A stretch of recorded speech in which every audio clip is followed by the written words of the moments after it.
Oh, we're supposed to talk. Yeah. Hey, we're back again. It's April. It's the first Tuesday in April, so you know what that means. We're back for another 12 weeks unless we get thrown out. We have a guest tonight. I'm going to introduce him in about a minute. We do have live phones tonight, 312-738-1060 if you got any questions. Sitting to my right, probably your left these days, is Josh Witkowski, a.k.a. Ski. He's the legislative coordinator for A.B.A.T.E of Illinois. And he's here tonight to answer some questions and probably beat the crap out of some aldermen, Eddie Burke, and a few others. Tonight on the phones we have Oscar Flores, so if you don't know Oscar, we have his picture. We can keep it up here all night or just pop it up once in a while. Subliminal, Oscar Subliminal. So when you go to sleep tonight and you're having them pleasant dreams about riding your motorcycle in a state that you're free to ride in with no helmet and no sunglasses and no seat belts and no airbags, you could think of this guy. That's the guy you want to thank. Oscar. He's our man on the street. He's down in Springfield. He goes anywhere we send him. Antioch. We sent him by Big Joe up in Antioch a couple of times. What, Oscar? You quit? He just quit. Oh, call anyways. He ain't going nowhere. We chained his ass to the chair. And now I want to introduce you to Ski. Ski's going to answer some questions right away. Who's your favorite porn star? Oh, let's see. Stormy Daniels is in the politics right now, so you got to be kind of amused by that, right? I wanted you to bring her name up. There you go. Because here's the reason. She has implants, I'm imagining. Some implants are made out of a fabric that we call Kevlar. Yup. I don't know if you knew that or not. I did some research. Tonight's show is all about Kevlar, not Stormy's implants. No, we're going to talk about Kevlar and the many uses of Kevlar tonight. So, with that, Ski, introduce yourself. My name is Josh Witkowski. Everybody calls me Ski. I'm the state legislative coordinator speak up. for A.B.A.T.E of Illinois. Louder. Louder? Yeah. Yeah. And I'm here tonight because of Kevlar, like Pat said. The city of Chicago recently passed, as of last week, a body armor ban, which bans possession. Wait, is it totally passed? That's Yeah. what we're trying to find out. Yes, it passed out of a committee quietly on Tuesday and then was ratified by the city council Wednesday morning about 11 o'clock in the morning. So it was a complete surprise to us. We'd been working on fighting a similar bill at the State House with the alderman's brother, Representative Daniel Burke, and Representative Burke addressed our concerns very quickly. Our concerns are that body armor, as defined in the state of Illinois, is anything that has Kevlar lining. So motorcycle protective clothing, there's Kevlar lined hoodies that are out there, there's Kevlar lined vests, Kevlar lined jeans, there's all sorts of different protective gear, and there's soon to be Kevlar plates that you can drop in and out of jackets for protection. Correct. There already are. There already are. So if you were to use any of these, you would be in violation of the Chicago body armor ban that was passed last week. It actually goes into effect. It'll either be Friday this week or Monday of next week. Go on, keep going. So we put out an alert. I tried talking with Alderman Burke. I called his office. I got a response back from one of his staffers. I told him that, hey, we're really concerned about this. We were able to work with his brother on similar concerns. And they said, oh yeah, we'll get back to you. And, well, I'm still waiting. So as of this morning, we put out an alert asking people to call Alderman Burke at his office and ask that he works with us on this particular issue. So that's where we're at with it right now. And when you called his office, what'd they say?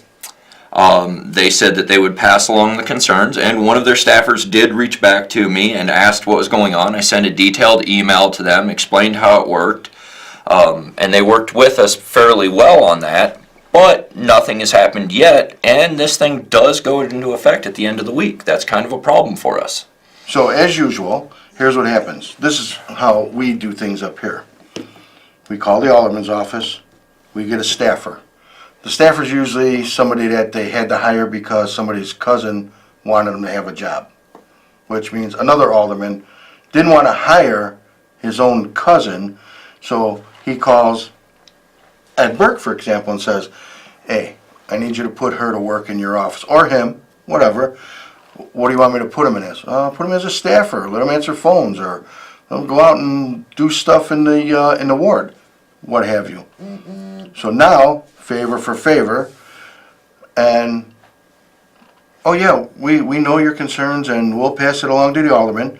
And you sit there and you wait a couple days go by, the law's coming down, the clock is ticking, and you're watching that minute hand go down, and it's about a minute and a half to midnight, and there's no call. Come the next day, no call. You call back and you say, well, he was in the office, but he was taking calls with other important issues, and he'll get back to you. And unless you actually go to his office, they have what they call ward night. I don't know how they do it in Springfield, but up here we have what they call ward night. That's when it's supposed to work like this. Constituents come in, voice their concerns, get garbage cans issued to them, city services, a tree trimming, whatever. Next, precinct captains and helpers. They're supposed to come in. They tell the alderman, okay, so in 5th precinct, we got a couple trees down, neighbors are concerned, there's an abandoned car, they think kids are playing around it, can we get this taken care of? And usually it does. Then you got guys like us. We're going there to say, look, you're about to pass a law that is not consistent with, in our case, motorcycle clothing. A lot of motorcycle clothing, and we might even bring one of the sport bike guys or two of them. Some of Junior's guys have Kevlar in the pants and the pads that they wear, and bring them in and say, this is what you're banning. These guys are trying to ride safely. These aren't the idiots that are doing 90 miles an hour, standing on one wheel and skidding around corners. These are the guys that are out riding. And this is what you're going to affect when you ban something like Kevlar in the state of Chicago, I should say. They don't understand it. They don't want it. They sort of understand it, but they don't want to understand it. Because the less they have to do with us, the more they can work on seeing if Bob's brother needs another job somewhere. Well, what surprises me most about this is that Alderman Burke, when he decided to do this, didn't even bother to call his own brother and say, hey, what kind of trouble did you run into down in Springfield when you put this out? That was coming up. Yeah, I mean, he didn't even bother to call his own brother and find out about what needs done. So when I put out the alert this morning, I actually put out the phone call for the 14th Ward organization to call that number instead of calling City Hall. And the 14th Ward organization started directing our people to call City Hall. It's like, no, I want 14th Ward to know that their guy is the guy who's saying that motorcyclists don't have a right to wear safe, protective gear when they're out there riding in the city of Chicago. Now, I want you to explain your whole process you did down in Springfield and the timeline of what exactly happened, so they can compare what happens in Springfield when you're standing there with a state rep or a senator and what happens up here in Chicago. So what happened in Springfield was back on February 27th in committee. They passed what was called the Paul Bauer Act. And what they did is they amended a shell bill. So rather that was a knee-jerk bill. Yeah, it was a knee-jerk reaction bill, and it banned body armor and banned other things as well. I just so happened to be offered a Kevlar hoodie that morning, so I looked up the definition of it, found out, hey, this is going to be a problem for us. Turned around, called the representative's office, said, hey, you've been a good friend to A.B.A.T.E so far. I'd like you to take a look at this. They said the representative would be in touch with me as soon as he could. Well, I didn't hear anything Tuesday night, so Wednesday morning I sent out the alert because we knew they were voting it on Wednesday. Within an hour, it was actually about an hour and 6 minutes from the time I sent out that alert Wednesday morning, the representative called me personally from his personal cell phone and said, what do I need to do to address the concerns of the motorcycling community? And that's a great thing to have. But the alert had already gone out, so people kept calling his office all day long. So that evening, I went in after my day job and went and found the representative's secretary just to apologize and say, hey, sorry to cause you the troubles all day long. And first words out of her mouth were, thank you. She wanted to thank everybody that had made a phone call, wanted to thank them for being polite, wanted to thank them for being civil. And she said that it was great to work with organizations like A.B.A.T.E. And then she took me into the representative's office, and he said the same things. Did you sit on his lap? No, I didn't. But we did take a picture just to show that, everything's copacetic. But what's interesting here is, it literally is a tale of two Burks, if you will. One was willing to work with us, no trouble. The other one, I'm still waiting. We're 5 days now since this has gone on, almost 6 days. And nothing's happened yet. Hopefully we'll get this fixed. So now, do you know some other uses for Kevlar? Because I'm going to explain one to you right now. Big Eddie, he's one of our guys, sends a message. He goes, now, I guess, I can't drive in the city of Chicago anymore. These are tires. We're not zooming. There we go. These are tires made out of Kevlar. If he puts them on his car, can he drive in Chicago? I believe so, because the way body armor is defined in the state, or in the it's basically stuff that you wear, but it's identified as clothing with a Kevlar lining. Thank you. So anything with Kevlar lining, tires, implants. Stormy can't come to Chicago. Uh-oh. And that's going to suck for her, because she likes to go everywhere, from what I understand. Trump, he's our man. He is a member, by the way. You know that, right? Yeah, you've told me that before. He is a member of the Chicago chapter of A.B.A.T.E, or as some of them guys say it, A.B.A.T.E. Come on, call in. Oscar's on the phones. Ski's ready to answer all your questions. 312-738-1060. This is a live show. So, what else is on the horizon, Ski? What's coming up on April 25th of this month? April 25th of this month is the legislative day for Abate of Illinois down at the State House.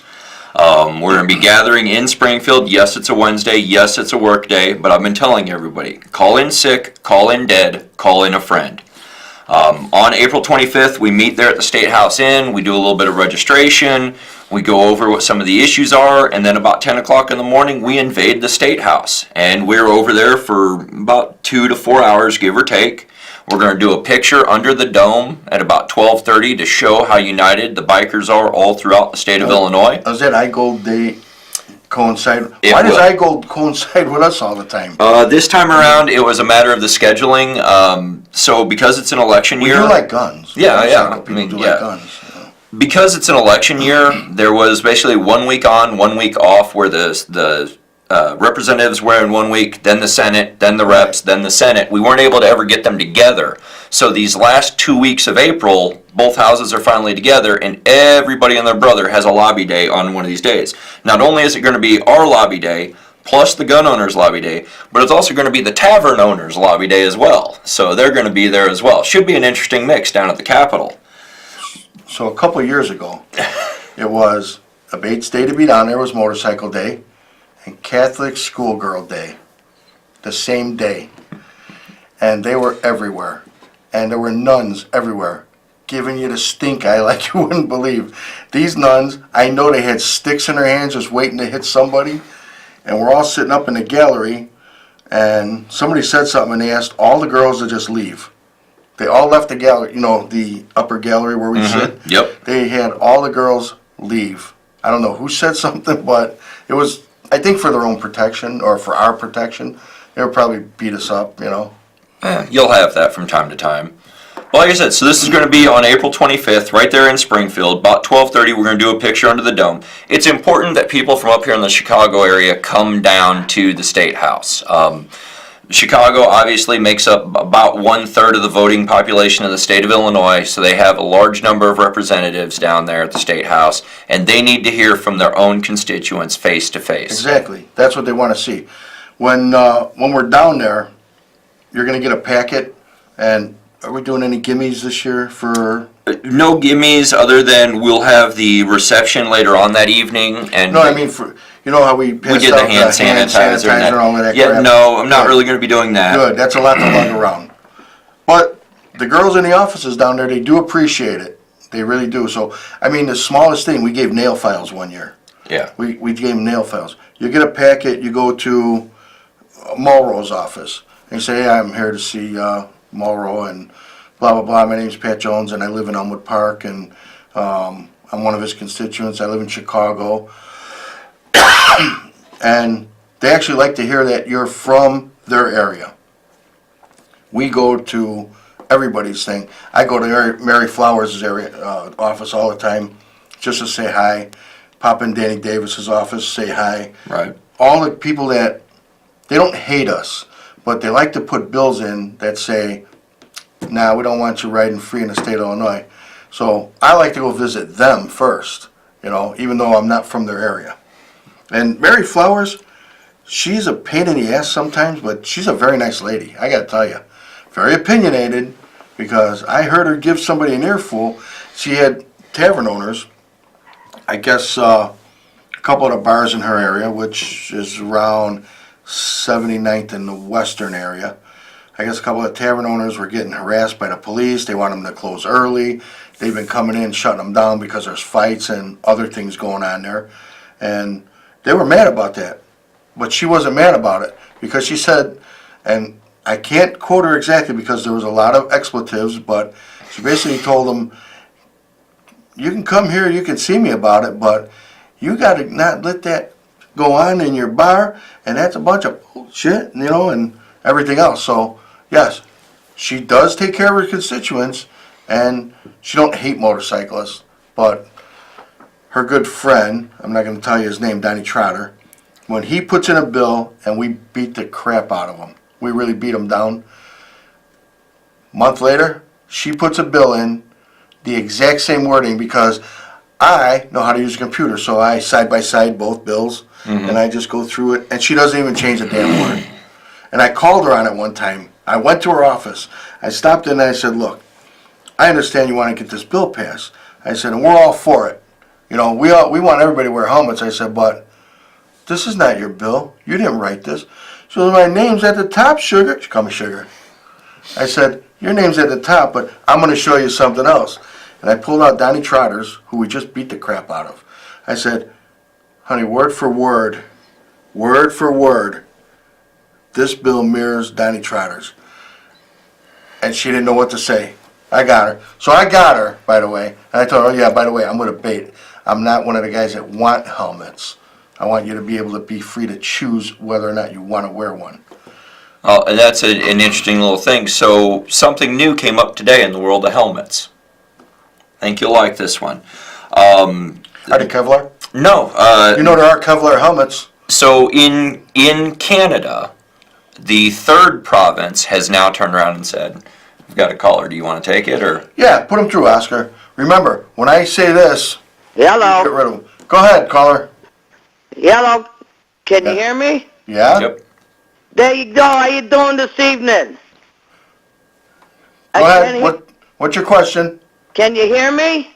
Yes, I can. All right. There you go. Hey, you guys are doing a great job for the city of Chicago and the whole state of Illinois, I must say. Thank you. I am a waitress, and sometimes I enjoy when you guys all come and have breakfast. You come in the packs of you. I love it. You guys are very respectful, very, very respectful to people at all times, and very polite. They better be good tippers. You know, the best. Please, I can't wait till they come again. I love you all. You guys are great. All you Wait, tell me where we're going. I don't know, wherever you guys go. What it's restaurant? definitely exciting. Tell me the Let restaurant. ask you now that it's a little voting time here. Can you hear me? Yep. What you think about the legalizing the medical marijuana situation? Can't smoke it on a bike. That's the only problem. What's that, honey? You got to get off the bike to smoke it. Ah, that's all right. That's no problem. Well, what do you think? The only way you're going to get that is with the Periwinkle. I voted yes. Yeah, there you go. I voted yes, too. Maybe it'll stop a lot of trouble in the city. Can you hear me? Yeah? Yeah, they got a lot of trouble in the city lately, huh? We got a lot of trouble everywhere. Yeah, but you know what I saw the other day? You remember the Guardian Angels? Yep. Nice Seen 'em guys, out. huh? Yo, can you hear me? Yep. Almost. Yeah, they help a lot of people, too, in a certain way. You know what I'm saying? But this city, boy, we got a lot of trouble, huh, guys? Oh, yeah. Yeah, we need more of We're you having some guys phone. around. Hey, hon, okay? we're having some phone trouble hearing you, so Try calling us back in a minute, because you're getting an echo. We lost her. Oh, well. Yep. So anyways. I probably lied and just told Oscar to hang up. So anyways, Are we still on? yeah, we're still on. Damn. So members of the Sikh faith, guys that wear the large turbans on their heads, Okay. we had a third province in Canada say that they can't be forced to wear helmets because it violates their religious freedom. So the question is, yeah, kid you not. Really? Yeah. So the question becomes, in the United States, where religious freedom obviously is a big part of our Constitution, Sikhs are beginning to ride motorcycles in large groups. I've seen several articles about. I'm sure they're here in Chicago. I've read the articles about the ones out in New York. The question is, if they're in a helmet state and they were to challenge it, then the state would have to prove that there is a public interest in forcing them to wear a helmet and that interest outweighed their religious freedom. Could be a way to possibly start knocking down some helmet laws across the nation. Could be. Missouri. Missouri. I know you're close down there. Yes. What the hell is going on? Are they done with it already? No, they are not done with it. They're trying very hard to get it to where if you carry liability insurance. Huh? All right, not yet, Oscar. We got to finish this up. Go ahead. They're trying. Yeah, they're trying to get it to where if you carry liability insurance and you're over 21, you don't have to wear a helmet. They have one state senator that has been the fly in the ointment the entire time. Okay, he's one guy. It's kind of like Illinois. When you get one guy that's powerful enough, he can control so many other votes, and he's been the guy that's been keeping up. At least that's what A.B.A.T.E, Missouri is telling me. I keep an eye on Missouri. There's a couple other states that I keep an eye on because, look, we went down to Missouri for one of the state rallies. Right. I can't wear a helmet. I cannot wear a damn helmet.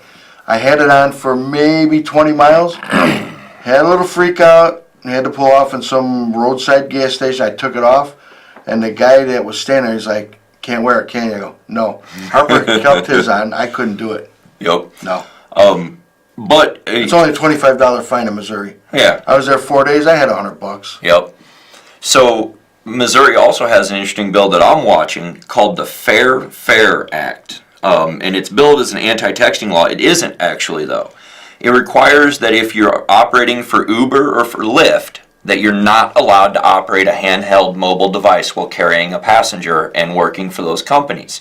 Now, why it interests me is because in Springfield, in September of 2016, I remember the law. we had two young men killed by a gentleman who was turning left in front of them. And we found out through a wrongful death lawsuit he was driving for Uber and was paying more attention to his Uber app than the road. He turned left in front of them. They broadsided into him. Both of them were on a motorcycle. Both of them were wearing helmets, by the way, and they were still killed. And that's an important part when we talk about freedom of choice for helmets. Helmets aren't guaranteed to save you. Whether or not they were wearing a helmet doesn't matter. What does matter is a distracted driver killed them. I lost a really good friend in May of last year. He was killed by a drunk driver. She pulled out right in front of him. The speed of the impact was 40 miles an hour. Didn't matter what gear he was wearing. What matters is we had another drunk or distracted driver that pulled out in front and killed him. And that's what we need to be focusing on, is going after these drivers that just aren't paying attention, that are out there operating recklessly, and they're, quite frankly, killing us left and right. So what do we have coming up statewide, Abate-wide, for the state? What do we got on the horizon that we're going to try to beat up? Other than distracted driving, obviously, we're always after that. Anti-helmet bills, and when we say anti-helmet, we don't mean we're against helmets. It should be your choice to choose whether or not you wear a helmet. But we also fight bicycle helmets, believe it or not. If there's a bill where it's listed for bicycle helmets under the age of blah, blah, blah, we fight that. We don't stand for that. Which Ira Silverstein, state senator from right up here, did he's introduce. Going to jail. Nah, he's going to jail. It did introduce one of those. He did introduce one of those. He has no credibility anymore. Yeah. But things that we're looking at statewide. You think distracted driving is bad? Rope ski on camera. You think distracted driving is bad? Try computer driving. Oh no. Yeah. I Yeah. see him. Now wait, because you say computer driving, but let me explain to you something. Yeah. Squad car doing 40 miles an hour. Uh-huh. That guy's on his MDT. I'm not necessarily talking about that kind of computer. No. That's still. Oh, I know what you're talking about. Yeah. What I wanted to bring up is you have police officers and they're issued a computer laptop in their car. Right. And they're coming at you at 40 miles an hour. They're catching up to you. They're looking at your plate and they're typing. Nobody can type blindly with one hand. I guarantee it. I tried it. Fat Danny, I call him. He likes to call himself Wolf. We call him Scraps. Okay. Fat Danny couldn't even do it. Okay. He was good. Don't get me wrong. He'd be eating a chunk of bread or some cookie dough in the squad car, typing, driving. He was miraculous, but you still mess up. So, is that not distracted driving? That is distracted driving. How about the police on their cell phones, driving around all over? With the earbuds even, they're still. Yeah. But there's an even worse distracted driving out there. And that's autonomous vehicles. These are those driverless cars that you're hearing about. The ones that kill women? Yeah, the ones that kill pedestrians. Uber, again, had an accident 2 weeks back where it ran over a pedestrian. And people who looked at the video said, well, a human wouldn't have been able to see it. Well, the point being, these cars are supposed to be safer than that. They use a system called LiDAR to be able to see. They're supposed to be able to see in the dark. They're supposed to be able to detect things. The person that was in the car? The person in the car wasn't paying attention. They were on their phone. You could see it from the video of it. But here's the thing. We're finding out that these autonomous vehicles do not see motorcycles. Motorcycles present a small cross-section. Not a lot of people see motorcycles. Well, problem being, here in Illinois, they're trying to make autonomous vehicles legal, and they're trying to do it in a way that there's no regulation on them. Did you know that for almost 2 years, the Illinois Department of Transportation had a task force on autonomous vehicles, and motorcycles were not a part of that? Not one bit. But guess what? We are now. We've managed to get on that. We're in discussions with them. We're working on it. But driverless vehicles don't see you one bit. There's only one company that's doing anything good with it, and that's Waymo Technologies. But Uber has had several incidents. They've been caught running without licenses. They've been caught running red lights in the rain. They've, unfortunately killed a lady a couple weeks ago. And they admitted that they've been dialing back the number of sensors on their vehicles. Well, yeah. You want them to work right, don't you? Yeah. So that's out there. But what's really interesting, and I see that we're getting the wrap-up sign here. Well, before we do that, we got some messages we got to read. What's that? So, this is from Cookie. He says, first of all, tell Olga's aunt to get off the phone. And WTF, damn straight. Tell Ski to pay attention and listen. And he also says, Scraps can eat a cookie and type and drive a squad. And Braxton down in Tennessee says, say hi to us. Hi, Braxton. Hey. Get a bike, start riding, come on up. So we do have to read messages once in a while. All right. And Big Eddie says, he's not driving in Chicago. Can you hear me now? There you go. So, all right. But yeah, the autonomous vehicles, I'm not for them. Not at all. Okay? We talked about, I joke once in a while, I go, where the hell are the moving sidewalks that we were promised in the 2000s? Okay? Where are the flying cars and stuff like that? Not going to happen. Okay? They can't even get a car to drive straight without all the sensors on the road and not kill somebody, even with a human being in the car. So that ain't happening. Right. That's way down the road. Well, hope to see everybody down at the State House Inn on April 25th here later this month. We'll have the Boat Drink Caucus playing at a reception shortly afterwards. I'm going to be down there on, when is it, Wednesday? Yep. I'll be there Friday morning. Good enough. I'll be there Tuesday or something like that. All right, guys. Next week, we're going to get Diane down here because Omari wants her to come do the show with him. Oscar can't wait from all of us. And Oscar says, good night.